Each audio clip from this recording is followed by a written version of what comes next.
Yael Schmitt.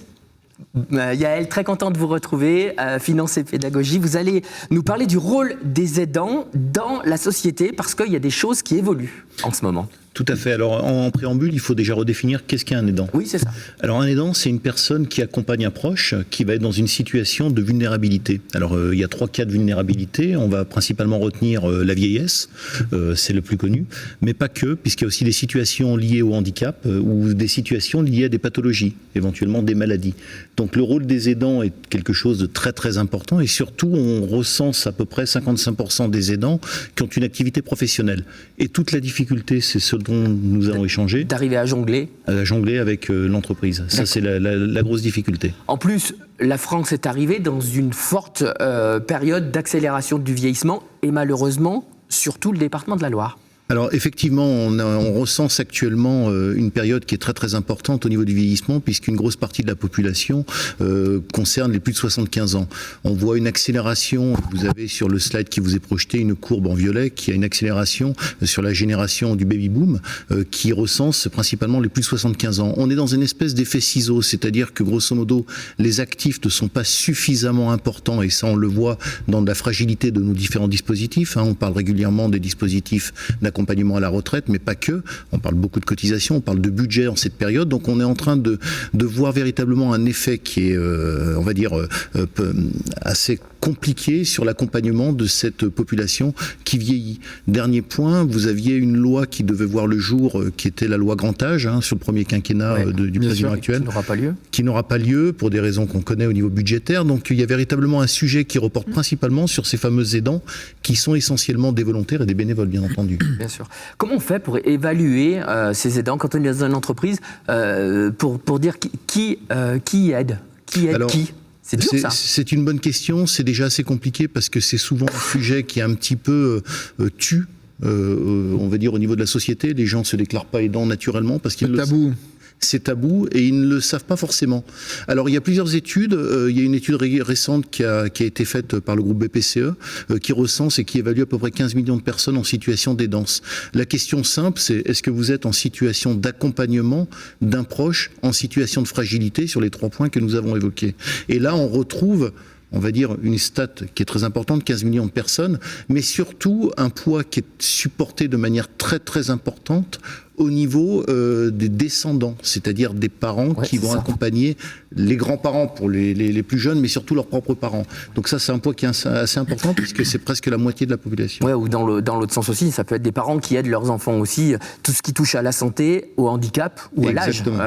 Et c'est dans tous les sens, c'est sûr. Et cette difficulté, elle est pas anodine, parce que comme on le disait, lorsque vous accompagnez au travers de formations des entreprises qui prennent actuellement à bras-le-corps ce sujet, parce que les impacts sont multiples, c'est véritablement recenser les salariés qui sont dans cette situation d'aidance, parce qu'on est sur un sujet confidentiel, et ça, c'est pas simple. Donc c'est un point qui est quand même... Ils ont tendance à être isolés, et là, c'est peut-être dur aussi, émotionnellement. Oui, effectivement, l'aidant, il est souvent dans une situation, on va dire, d'extrême solitude, parce que la difficulté, c'est déjà le soutien qu'il va apporter, qui va être principalement un soutien moral, on va dire, sur... Déjà. Ouais, accompagner une personne en difficulté, il faut être présent de manière morale, physiquement.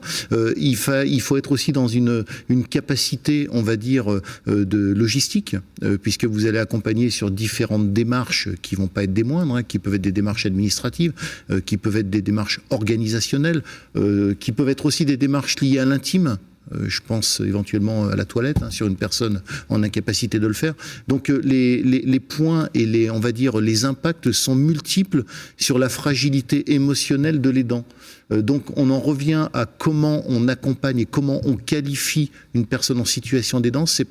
C'est pas simple parce que la personne n'a pas vraiment conscience qu'elle est en situation d'aidance. C'est compliqué pour organiser, prendre des rendez-vous, amener chez les médecins. Enfin, il y a du job et puis ne serait-ce que la nourriture peut-être même. Complètement. Alors on voit des systèmes qui évoluent. On a parlé précédemment d'applications qui évoluent et qui arrivent à mixer, on va dire, les différentes possibilités. Mais il y a des pistes de développement pour dire à ce moment-là, est-ce qu'on n'aurait pas un système qui permettrait de mutualiser les prises de rendez-vous médicales, les livraisons de repas éventuellement, ou les accompagnements sur d'autres structures, ou les aides potentielles qui existent, même si, encore une fois, on est dans une période où les aides vont aller plutôt en diminution. De toute façon, tout cela va évoluer rapidement, Yael, puisqu'avec le vieillissement de la population, on va avoir de plus en plus besoin de toute cette population d'aidants. Ça va forcément évoluer très rapidement dans les années qui arrivent.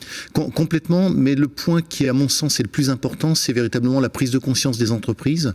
Il faut savoir qu'on n'a pas véritablement de loi qui légifère sur le sujet. C'est la question que j'allais vous poser. Est-ce qu'il y a un statut de l'aidant en entreprise ou pas? C'est ça. Alors, il y a un statut, effectivement, il y a la fameuse loi Pacte qui recense énormément de choses dedans. Vous avez un statut de reconnaissance de l'aidant, mais par contre, il n'y a pas d'obligation vraiment forte au niveau des entreprises de dire il faut faire telle ou telle chose pour nos aidants. Une chose importante qu'on retrouve au niveau de la réglementation d'entreprise, c'est d'apporter, on va dire, une solution de facilité au niveau de la prise de congé. Mais par contre, le reste, ce n'est que des préconisations. Dans les préconisations que vous allez avoir, ça va être des préconisations éventuellement au niveau de la flexibilité du temps de travail. C'est ça. Au niveau du télétravail ou au niveau de... La gestion des absences, peut-être? La gestion des absences. Mais après, c'est que des initiatives qui sont de manière très, très personnelle. À titre personnel, je vais accompagner une grande entreprise de la place sur ce sujet. La grosse difficulté, déjà, c'est de recenser les aidants au niveau de l'entreprise. Ah, c'est sûr. De faire connaître la formation Perso, pour recenser quoi. les aidants. Complètement. Sachant qu'il y a des dispositions qui existent. J'en donne une en exemple. Pour le groupe pour lequel je vais travailler, il y a une mutualisation des jours de congé qui peuvent être mis dans une cagnotte où chaque salarié peut donner. Peut donner à un autre collaborateur. Exactement. Ça, c'est intéressant. Et un aidant qui ne pourrait plus avoir suffisamment de jours de congé pour accompagner un proche en difficulté pourrait piocher dans ces cagnottes. C'est un exemple. Mais véritablement, si on veut étendre le sujet et d'aller un petit peu plus loin, c'est de reconnaître les compétences de l'aidant. Véritablement de dire c'est un plus quand on a un aidant dans l'entreprise qui peut atteindre des fonctions de responsabilité. Parfait. Ça s'appelle comment, ces accords? Alors, les accords, on les retrouve dans les accords de la loi Pacte, qui reprend énormément de choses, principalement avec les notions de RSE. Mais vous avez, pour le moment, pas en jachère, mais c'est des accords depuis 2019 qui sont en stand-by pour les raisons que l'on connaît actuellement au niveau de notre beau pays.